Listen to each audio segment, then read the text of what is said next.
সকাল সকাল একটা নখের অর্ধেকটাই নেই, তার উপর থেকে মুখে পোকা লাগে। এই সময়টা সবার মুখে অ্যাসিড পোকা লেগেছে, আমারও হাতে লেগেছে, কিন্তু এটা মুখে অ্যাসিড পোকার দাগ নয়।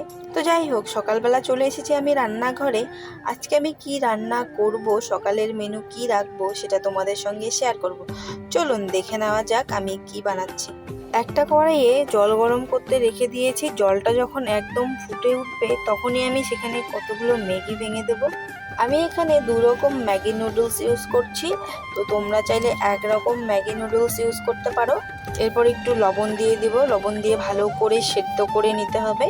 তোমরা চাইলে কিন্তু সেদ্ধ করার সময় একটু সাদা তেল দিতে পারো বা বাটার দিতে পারো। ম্যাগিটাকে নামিয়ে নিয়েছি, তারপরে একটু দিয়ে দেব সাদা তেল। সাদা তেল দিয়ে ম্যাগিটাকে মেখে নেওয়ার পর ম্যাগিটার থেকে ভালো মতো জল ঝরাতে রেখে দেব।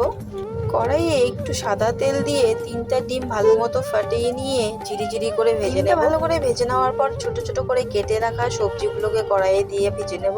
সবজিগুলো যখন হালকা ব্রাউন কালার হয়ে আসবে তখন ম্যাগিগুলোকে দিয়ে ভালো করে নাড়তে থাকবো। যেহেতু আমি সিলভার কড়াইয়ে ভাজছি সেহেতু গ্যাসের ফ্লেমটা কিন্তু একদম হাই রাখতে হবে, অনবরত নাড়তে হবে, না হলে কিন্তু একদম লেগে যাবে। তো আমি ডিম আর মশলাটা দিয়ে দেব, দেওয়ার পরে আবার নাড়তে নাড়তে একটু ভেজে নেব।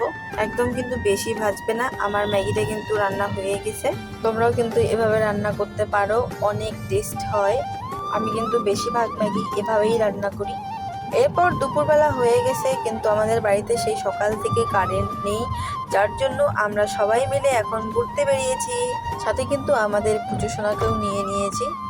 আজকে কিন্তু প্রচণ্ড গরম পড়েছে, তো সেই অনুযায়ী আমরা সবাই মিলে একটু বাইরে হাওয়া খেতে এসেছি।